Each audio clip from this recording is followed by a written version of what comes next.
पवन पुत्र हनुमान बाल ब्रह्मचारी थे, लेकिन मकरध्वज को उनका पुत्र कहा जाता है। यह कथा उसी मकरध्वज की है। वाल्मीकि रामायण के अनुसार लंका जलाते समय आग की तपिश के कारण हनुमान जी को बहुत पसीना आ रहा था।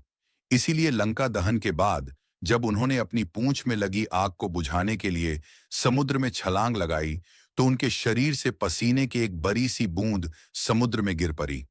उस समय एक बड़ी मछली ने भोजन समझ वह बूंद निगल ली। उसके उदर में जाकर वह बूंद एक शरीर में बदल गई। एक दिन पाताल के असुर राज अहिरावण के सेवकों ने उस मछली को पकड़ लिया। जब वे उसका पेट चीर रहे थे, तो उसमें से वानर की आकृति का एक मनुष्य निकला। वे उसे अहिरावण के पास ले गए। अहिरावण ने उसे पातालपुरी का रक्षक नियुक्त कर दिया। यही वानर हनुमान पुत्र मकरध्वज के नाम से प्रसिद्ध हुआ। जब राम रावण युद्ध हो रहा था, तब रावण की आज्ञानुसार अहिरावण राम लक्ष्मण का अपहरण कर उन्हें पातालपुरी ले गया। उनके अपहरण से वानर सेना भयभीत व शोकाकुल हो गई, लेकिन विभीषण ने यह भेद हनुमान के समक्ष प्रकट कर दिया। तब राम लक्ष्मण की सहायता के लिए हनुमान जी पातालपुरी पहुंचे। जब उन्होंने पाताल के द्वार पर एक वानर को देखा, तो वे आश्चर्यचकित हो गए।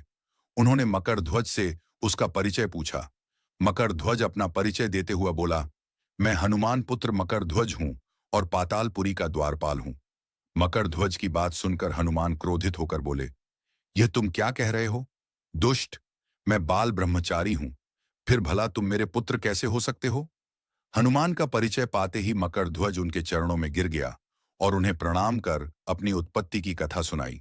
हनुमान जी ने भी मान लिया कि वह उनका ही पुत्र है, लेकिन यह कहकर कि वे अभी अपने श्री राम और लक्ष्मण को लेने आए हैं, जैसे ही द्वार की ओर बढ़े, वैसे ही मकरध्वज उनका मार्ग रोकते हुए बोला, पिताश्री, यह सत्य है कि मैं आपका पुत्र हूं, लेकिन अभी मैं अपने स्वामी की सेवा में हूं, इसलिए आप अंदर नहीं जा सकते।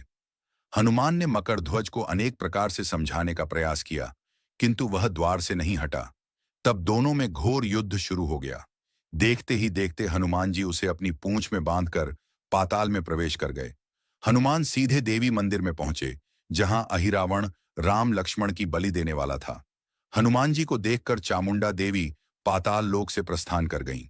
तब हनुमान जी देवी रूप धारण करके वहां स्थापित हो गए। कुछ देर के बाद अहिरावण वहां आया और पूजा अर्चना करके जैसे ही उसने राम लक्ष्मण की बलि देने के लिए तलवार उठाई, वैसे ही भयंकर गर्जन करते हुए हनुमान जी प्रकट हो गए और उसी तलवार से अहिरावण का वध कर दिया। उन्होंने राम लक्ष्मण को बंधन मुक्त किया। तब श्री राम ने पूछा, हनुमान, तुम्हारी पूंछ में यह कौन बंधा है? बिल्कुल तुम्हारे समान ही लग रहा है, इसे खोल दो। हनुमान ने मकरध्वज का परिचय देकर उसे बंधन मुक्त कर दिया। मकरध्वज ने श्री राम के समक्ष सिर झुका लिया।